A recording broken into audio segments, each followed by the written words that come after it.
Hello friends, welcome back to my channel SRK drama explain. Friends, ये video मैं लोगों के एंटरटेनमेंट के लिए बनाती हूँ, so please watch full, share, subscribe and like this video. So previous part में हमने देखा था फैली को तीनों लड़कों ने मिल करके बंद कर दिया था और लाइट को भी ऑफ कर दिया था, जिसकी वजह से फैली डर जाती है। तब वहाँ पर एंट्री होती है जॉर्डन की। जॉर्डन उन तीनों से पूछता है कि तुम तो यहाँ पर क्या करो।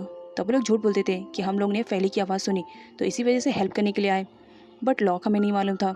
तब यहाँ पर जॉर्डन लॉक ओपन करता है और रागा अंदर जाता है तो सडनली किसी चीज़ से टकरा कर गिर जाता है। जब वो लोग टॉर्च ऑन करते हैं तो देख करके शॉक, क्योंकि फैली नीचे गिरी हुई थी। क्योंकि लाइट ना होने की वजह से वो बहुत ज़्यादा डर गई थी और डर के मारे वो बेहोश हो चुकी थी। तब जॉर्डन उसे अपनी बाहों में उठा करके बेड पे लिटाता है, लेकिन इस बीच रागा बहुत ज़्यादा जेलेसी फील कर रहा होता है। और यहाँ पर नावीरो और हैंगा की तो सिटी पिटी गुल थी कि आखिर वो लोग अब करेंगे तो क्या करेंगे। अगर डैड को मालूम पड़ा तो वो हम पर चिल्लाएंगे। रागा तो जल भुन रहा होता है। यहाँ पर जॉर्डन सिक्योरिटी से लाइट को ठीक करने के बारे में कहता है। लाइट जब आती है तो फैली को होश आता है और वो काफ़ी डरी हुई थी और अपने सामने जॉर्डन को देख करके सडनली उसे टाइटली हग कर लेती है। और उस वक्त जॉर्डन की हार्ट बीट्स तो 90 की स्पीड से चल रही होती है, क्योंकि फर्स्ट टाइम कोई लड़की उस सडनली हग की हुई थी। और इधर रागा की जेलसी तो हाई लेवल की बढ़ रही होती है। यहाँ पर फैली बहुत ही ज़्यादा डरी हुई थी तो जॉर्डन उसे समझाने की कोशिश करता है कि डरने की कोई ज़रूरत नहीं है, अब तो लाइट भी आ चुकी है। वो उसे काम डाउन होने के लिए कहता है। जब कुछ टाइम के बाद फैली नॉर्मल होती है तब यहाँ पर वो पता करने की कोशिश करती है आखिर ये सब कैसे हो गया, अचानक से सारी घर की लाइटें कैसे चली गई। तब यहाँ पर जॉर्डन के थ्रू मालूम पड़ जाता है कि ये सब किसी और की नहीं बल्कि रागा की शरारत है। उसने जानबूझकर फैली से बदला लेने के लिए ये सब किया। फैली को बहुत ज़्यादा गुस्सा आ जाता है और वो रागा से फाइट करने लगती है, जिस पर रागा कहता है मुझे नहीं मालूम था कि तुम इतनी बड़ी हो करके भी एक अंधेरे से डरती हो, जबकि छोटे बच्चे भी अंधेरे से नहीं डरते। आखिर प्रॉब्लम क्या है, किस वजह से तुम अंधेरे में डरती हो। तो फैली कहती है ये मेरा पर्सनल मैटर है, मेरे पर्सनल मैटर में इंटरफेयर करने की ज़रूरत नहीं है। यहाँ पर जॉर्डन उन तीनों को बाहर जाने के लिए कह देता है कि तुम तीनों जब तक यहाँ पर रहोगे तुम लोग फैली को परेशान करोगे, बेटर रहेगा तुम चले जाओ। सारे लोगों के जाने के बाद यहाँ पर जॉर्डन फैली को काम डाउन होने के लिए कहता है। साथ ही वो फैली से प्रॉमिस भी करता है कि नेक्स्ट टाइम ये तीनों उसके साथ ऐसा भद्दा मजाक नहीं करेंगे। जॉर्डन के जाने के बाद यहाँ पर फैली अपनी पर्सनल डायरी में जॉर्डन के बारे में लिख रही होती है कि जॉर्डन की हेल्प करने से उसे कितनी ज़्यादा खुशी हुई और जॉर्डन के स्माइल करने पर पता नहीं उसके दिल में अजीब अजीब सा होने लगता है। यहाँ पर दिखाया जाता है फैली के दिल में अब जॉर्डन के लिए फीलिंग्स जग रही होती है। नेक्स्ट मॉर्निंग सारे लोग डाइनिंग टेबल पे रहते हैं। तब यहाँ पर मिस्टर जॉन को अजीब सा लग रहा होता है, क्योंकि नावीरो और हैंगा बहुत ही ज़्यादा रात के कोइंसिडेंट की वजह से डरे हुए थे। सारे लोगों की फेस का रिएक्शन देखने के बाद मिस्टर जॉन फैली से पूछते हैं क्या बात है फैली, तुम कुछ परेशान सी लग रही हो, अगर कुछ प्रॉब्लम है तो मुझसे शेयर कर सकती हो। आफ्टर ऑल हो सकता है आफ्टर 3 मंथ मैं तुम्हारा डैड बन जाऊँ। जिस पर फैली बस नावीरो और हैंगा की तरफ देख रही होती है और वो लोग तो बहुत ही ज़्यादा डरे हुए थे। तो फैली कहती है नहीं ऐसी कोई बात नहीं है, अगर ऐसी कोई बात रहेगी तो मैं आपको ज़रूर शेयर करूँगी। यहाँ पर मिस्टर जॉन को दिखाया जाता है जो फैली से कहते हैं मुझे तुम्हारा काम करना पसंद नहीं है, पार्ट टाइम जॉब तुम करती हो तो मुझे छोड़ दो, बेटर रहेगा। तो फैली कहती है नहीं, मैं कुछ टाइम के लिए उसे कंटिन्यू करना चाहती हूँ। फैली जब स्कूल आती है तो कॉरिडोर से होते हुए जब वो जा रही होती है तो वैसे ही नावीरो और हैंगा उसके पास आते हैं और कहते हैं तुमने डैड से हमारी शिकायत क्यों नहीं की, जबकि तुम हमारी डैड से अच्छी खासी शिकायत कर सकती थी। जिस पर फैली कहती है मुझे पसंद नहीं आया, बस इसी वजह से। यहाँ पर रागा आया हुआ रहता है, वो फैली से कहता है ज़्यादा नौटंकी करने की ज़रूरत नहीं, मुझे मालूम है तुम ये सब नौटंकी कर रही हो। और उसकी पीठ पे अपना हाथ मारता है जो कि एक्चुअल में उसे चिट चिपकाने के लिए यूज़ किया हुआ था। जब वहाँ से फैली जा रही होती है तो ये तीनों हंस रहे होते हैं, क्योंकि तीनों की प्लानिंग थी। अब फैली जिस रास्ते से गुजर रही होती है सारे स्टूडेंट देख करके फैली को हंस रहे होते हैं, बिकॉज उसके बैक साइड पे जो चिट लगी हुई थी उसकी वजह से। जॉर्डन अकेले बैठा हुआ रहता है, फैली इसके पास आकर के बैठती है तो जॉर्डन देखता है कि उसके बैक साइड पे कुछ लगा हुआ है। तब उसे निकाल के देखता है, फैली के बारे में गलत गलत लिखा हुआ था, जिसकी वजह से फैली को गुस्सा आ जाता है और वो समझ जाती है कि ये राघव ने किया है। वो बदला लेने के लिए निकल पड़ती है। यहाँ पर दिखाया जाता है वो गलती से एक स्टूडेंट से टकरा जाती है, जिसकी वजह से जूस उसके ऊपर गिर जाता है। फैली उसे सॉरी बोलने लगती है, बट यहाँ पर वो स्टूडेंट को दिखाया जाता है वो बहुत ही ज़्यादा बुरा रहता है, वो फैली पर हाथ उठाने वाला रहता है। तब रागा बीच में आ जाता है हीरो की तरह और वो उस लड़के से कहता है क्या बात है मिस्टर, एक लड़की पे हाथ उठा रहे हो, ज़रा भी शर्म है कि नहीं है। अगर फ़ाइट करनी है तो अपने टक्कर वाले से फ़ाइट करो, इस तरह से लड़की से झगड़ा करके क्या मिलने वाला है। उस लड़के को और भी ज़्यादा गुस्सा आता है और यहाँ पर उन दोनों के बीच में बहस हो जाती है। तब यहाँ पर हैंगा उसे पुश कर देता है और दोनों के बीच में फाइटिंग ना हो, इसी वजह से फैली उन दोनों को शांत करवाती है कि फाइटिंग करने की ज़रूरत नहीं है, ये स्कूल है, कोई अखाड़ा नहीं। खैर जैसे तैसे करके फैली उसे समझा देती है, बट यहाँ पर उस स्टूडेंट को दिखाया जाता है वो गुस्से में रहता है और कहता है मैं कोई छोटा बच्चा नहीं हूँ जो पुश करके अपने आप को शांत कर लूँ, नेक्स्ट टाइम मिलता हूँ। यहाँ पर राघव को दिखाया जाता है जो फैली पर गुस्सा कर होता है और इसे कहता है रास्ते में चलते हुए ज़रा अपनी कान और आँखों को खुला रखा करो, हर बार पंगे लोगी तो मैं सामने आकर तुम्हें नहीं बचाऊंगा। फैली उस पर गुस्सा करते हुए वो चिट उसके ऊपर फेंक देती है। राघव कहता है इतना एटीट्यूड, बस यही मुझे पसंद नहीं है। इधर नावीरो और हैंगा को दिखाया जाता है, वो दोनों जब बाहर आते हैं तो ग्राउंड में वही लड़का उसके पास आता है और कहता है मैं किसी का हिसाब किताब बाकी नहीं रखता हूँ। और ये कहते हुए जोश हैंगा और नावीरो को यूनिफॉर्म पे गिरा देता है, जिसकी वजह से हैंगा को बहुत ही ज़्यादा गुस्सा आता है। वो अपने आप को कंट्रोल करने की कोशिश करता है, लेकिन उस बदमाश लड़की की हरकतों की वजह से वो अपना आपा खो बैठता है और यहाँ पर उन दोनों के बीच में फाइटिंग हो जाती है। अब फाइटिंग दो के बीच में होती है तो टीम वाले भी आ जाते हैं और यहाँ पर टीम वाली फाइटिंग स्टार्ट हो जाती है। तब सर आते हैं और उन लोग से कहते हैं क्या यहाँ पर फाइटिंग चल रही है? तो यहाँ पर हैंगा कहता है नहीं सर, हम लोग यहाँ पर फाइटिंग नहीं कह रहे हैं, किसने कहा कि हम यहाँ पर फाइटिंग कर रहे हैं, एक्चुअल में हम लोग तो यहाँ पर कराटे की प्रैक्टिस कर रहे थे। जिस पर वो बैड बॉय भी कहने लगता है यस सर, हम लोग तो यहाँ पर कराटे की फाइटिंग कर रहे थे। तब यहाँ पर दिखाया जाता है जाने से पहले वो बैड बॉय उसके कान में कहते जाता है अभी हिसाब बाकी है, नेक्स्ट टाइम इसे पूरा करूँगा। जूस गिरने की वजह से दोनों की टी शर्ट खराब हो गई थी। यहाँ पर नावीरो को दिखाया जाता है, वो आता है और एक लड़की से हैंकी मांगता है। तब उसे टिश्यू पेपर ऑफर होता है एक ऐसी लड़की से जिसे वो लाइक करता था। तो इसी वजह से जब वो उसे टिश्यू पेपर ऑफर करती है तो वो तो उस पर लट्टू और बस उसे ही देखे जा रहा होता है। और सेम वही लड़की जब हैंगा के पास आती है तो वो उसे अपनी हैंकी ऑफर करती है और उसे कहती है तुम दोनों भाई अचानक से इस तरह से क्यों गीले हो गए? तब हैंगा उसे कहता है एक्चुअल में हम दोनों ट्विंस हैं ना, बस इसी वजह से। जिस पर वो लड़की स्माइल करने लगती है और यहाँ पर दिखाया जाता है वो लड़की दोनों भाइयों की जान बन चुकी थी, क्योंकि दोनों भाई उसे बहुत ज़्यादा लाइक करते थे, लेकिन दोनों को आइडिया नहीं था कि वो एक ही लड़की को लाइक करते हैं। यहाँ पर हैंगा उस लड़की की हैंकी की स्मेल को सूंघ रहा होता है।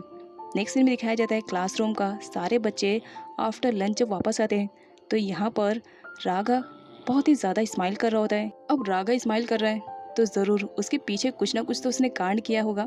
तो यहाँ पर फैली को दिखाया जाता है, एक्चुअल में फैली जिस सीट पर बैठती थी रागा ने उसके नीचे पूरी इंक लगा दिया था और जब फैली बैठी तो पूरा उसकी स्कर्ट में लग गया था। इसी वजह से वो हंस रहा होता है और उसकी वीडियो भी बना रहा होता है। साथ ही वो फैली को बेवकूफ़ समझ रहा होता है कि मेरा प्लान इस लड़की पे कितना जल्दी असर कर जाता है। यहाँ पर फैली को बहुत ही ज़्यादा बुरा लगता है कि रागा उसे इस हद तक मजाक करने लगा है, इवन वो उसे अब क्लासरूम में भी बुली करने लगा है। इसी वजह से उसे बहुत ज़्यादा बुरा लग रहा था, क्योंकि उस वक्त रागा हंस रहा था और उसकी वीडियो बना रहा था। तो फैली समझ जाती है कि ये सब कुछ किसी और की नहीं बल्कि रागा की ही मेहरबानी है। हीमा भी फैली पर फुल लट्टू था, तो वो सर से परमिशन लेता है कि मैं फैली को वॉशरूम तक का लेकर जाऊँ। सर उसे परमिशन दे देते हैं, लेकिन जॉर्डन को बहुत ज़्यादा बुरा लगता है। वो फैली की हेल्प करने के लिए आता है और अपनी जैकेट से उसे कवर कर देता है, क्योंकि उसे बिल्कुल भी अच्छा नहीं लग रहा था कि इस तरह फैली का मजाक उड़ाया जा रहा है। वो सर से परमिशन लेता है फैली को वॉशरूम तक का छोड़ने के लिए, लेकिन ये सब देख करके अब रागा को जेलसी फील हो रही थी, क्योंकि उसके दिल में अब फैली के लिए फीलिंग्स जो जग रही थी। क्लास फिनिश होने के बाद यहाँ पर दिखाया जाता है दोनों फ्रेंड्स फैली से कहते हैं सच में जॉर्डन ने आज तुम्हारे लिए जो किया ना, देख करके मैं तो दंग रह गई। सच में जॉर्डन के लाइफ में तो कोई ऐसी लड़की थी ही नहीं, सच में लग रहा है वो तुम्हें लाइक कर रहा है। जिस पर फैली कहती है तुम लोग ज़रूर कुछ गलत फहमी पाल रहे हो अपने दिमाग में, ज़रा शांत हो जाओ, ऐसा कुछ भी नहीं है।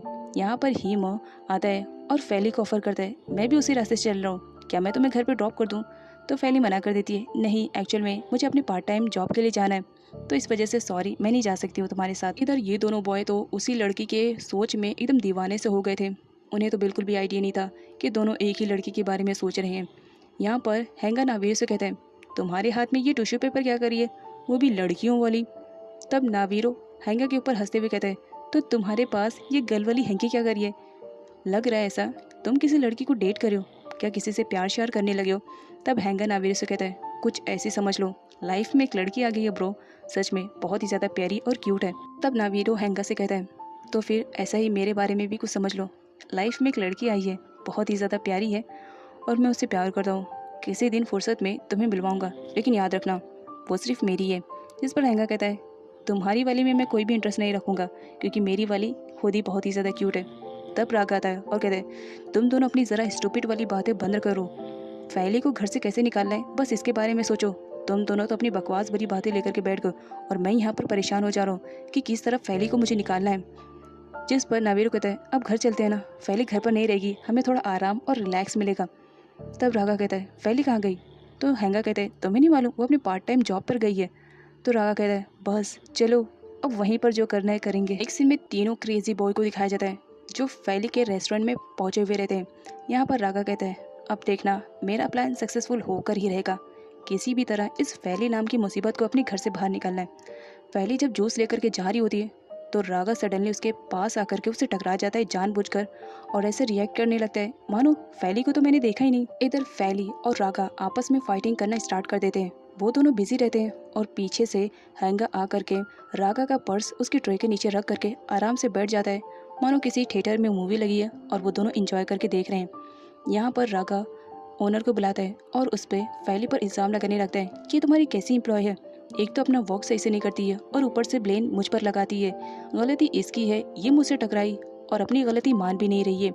यहाँ पर वो ओनर से कहता है, तुम्हें नहीं लगता कि इस तरह की एम्प्लॉय तुम्हारे यहाँ पर नहीं रहनी चाहिए, इस तरह से तुम्हारे सारे कस्टमर तो भाग ही जाएंगे। यहाँ पर ओनर तो पहले से चिड़ी हुई रहती थी फैली पर, अब उस पर एक और मौका मिल जाता है फैली को चिल्लाने के लिए, वो भी फैली को चिल्लाना स्टार्ट कर देती है। यहाँ पर अब रागा प्रिटेंड करने लगता है मानो उसका पर्स खो गया है। वो हर जगह अपना पर्स ढूंढने लगता है और उसके बाद वो फैली के ट्रे के नीचे देखता है और कहता है, देखो मेरा पर्स तुम्हारी ट्रे के नीचे है, मतलब तुमने मेरा पर्स चुराया था ना, इसे चोरी करके तुम लेकर भाग रही थी। फैली को बहुत ज़्यादा बुरा लगता है। वो रागा से कहती है, मजाक की एक लिमिट होती है, हद से ज़्यादा मजाक मत करो कि मैं बर्दाश्त ना कर पाऊँ। लेकिन यहाँ पर रागा उल्टा ओनर को ही भड़काने लगता है कि देखो ये तुम्हारी एम्प्लॉय कैसी है, एक तो चोरी कर रही है, ऊपर से सॉरी बोलने के बजाय मुझसे ही फाइटिंग कर रही है। बेटर रहेगा ऐसे एम्प्लॉय को तुम जॉब से निकाल दो। ओनर गुस्से में रहती है और वो फैली को जॉब से बाहर कर देती है। फैली को बहुत ही ज़्यादा गुस्सा आता है लेकिन फिर भी अपने आप को कंट्रोल करती है और यहाँ पर ये दोनों तो मस्त में सारे सीन को एंजॉय कर रहे होते हैं। फैली जब वापस आती है अपने कपड़े चेंज करके तब वो रेस्टोरेंट से बाहर जाने लगती है तो राघव से कहता है, अभी ये तो सिर्फ ट्रेलर था, पिक्चर अभी बाकी है, मेरे घर से अगर नहीं निकली ना तो इससे भी ज़्यादा बुरा हाल कर दूंगा तुम्हारा। फैली को अब बिल्कुल भी बर्दाश्त नहीं होता है और वो आती है और राघव से कहती है, सच में तुम बहुत ही ज़्यादा बदतमीज़ और वाहियात किस्म के हो, तुम्हें पैसों की इम्पोर्टेंस पता चलेगी ही नहीं जब तक कि तुम खुद ही कोई जॉब ना करो। सच में आज तुम्हें पैसों के बारे में कुछ भी मालूम नहीं है कि पैसे कितने मेहनत से कमाए जाते हैं। तुमने मेरी जॉब को छुड़वा करके सच में बहुत बुरा काम किया, तुम बहुत बुरे हो। और ये कहकर गुस्से में वहाँ से चली जाती है। रास्ते में उसे जॉर्डन मिलता है। जॉर्डन उसे अपनी कार में ज़बरदस्ती बैठा लेता है बिकॉज सब कुछ उसे मालूम पड़ चुका था। तो इसी वजह से वो फैली से सॉरी कहता है कि मेरे भाइयों की तरफ से मैं तुमसे सॉरी कह रहा हूँ। फैली जॉर्डन को अच्छे से जानती थी, इसी वजह से वो कहती तुम्हें सॉरी बोलने की ज़रूरत नहीं है, गलती तुम्हारे भाइयों ने की और मुझे तुमसे सॉरी नहीं चाहिए, तुम बहुत ही ज़्यादा अच्छे हो। जॉर्डन को बहुत ही अच्छा लगता है जब फैली उससे अच्छे से बात करती है तो वो फैली को शॉपिंग कराने के लिए लेकर जाता है, ये कहते हुए कि जब तुम आई थी ना तो तुम्हारे पास बिल्कुल भी कपड़े नहीं थे, इसी वजह से सोचा सॉरी बोलने के साथ साथ तुम्हें शॉपिंग पे भी ले आऊँ, तो क्या पसंद करती हो। फैली जॉर्डन की बातें सुनकर एकदम मदहोश ही हो जाती है और वो पीछे जा कर के स्टैचू से जस्ट टकराने वाली रहती है लेकिन जॉर्डन उसे संभाल लेता है और इस तरह फैली की हार्ट बीट्स बहुत ज़्यादा तेज़ हो जाती है। तो वो जॉर्डन से ये बहाना बना करके चली जाती है कि मैं चेंज करने जा रही हूँ। नाइट में जब दोनों घर आते हैं तो पीछे से रागा भी और उसकी टीम भी आती है। रागा आता है और जॉर्डन पर गुस्सा करने लगता है, मैं उस लड़की को घर से बाहर निकालने की हर मुमकिन कोशिश कर रहा हूँ और तुम उसकी हेल्प पे हेल्प किए जा रहे हो, अगर तुम इस तरह उसकी हेल्प करोगे तो फिर वो कभी इस घर से नहीं निकलेगी। तब जॉर्डन कहता है, मुझे डैड के डिसीजन पे बहुत ज़्यादा भरोसा है, इसी वजह से मैं तुम्हारे घटिया प्लान में बिल्कुल भी शामिल होने वाला नहीं हूँ और मैं बिल्कुल भी नहीं चाहता हूँ कि फैली यहाँ से जाए। यहाँ पर उन दोनों के बीच में फाइटिंग स्टार्ट हो जाती है। फैली ये सारी बातें सुन रही होती है, फैली को बहुत ज़्यादा बुरा लगता है और वो आती है और रागा से कहती है, सच में तुम इतने ज़्यादा बुरे निकलोगे ये मुझे बिल्कुल भी आइडिया नहीं था। साथ ही वो उसे एक थप्पड़ भी जड़ देती है कि उसने उसके साथ इतना ज़्यादा बुरा किया और हद पार तब हो गई जब उसने चोरी का इल्ज़ाम लगाया। फैली कहती है, इतनी ज़्यादा बुरी हो ना तो फिर ठीक है, इस घर से चली जाऊंगी। सो नेक्स्ट पार्ट में देखना बहुत ही ज़्यादा इंटरेस्टिंग रहेगा, क्या फैली चली जाएगी या नहीं।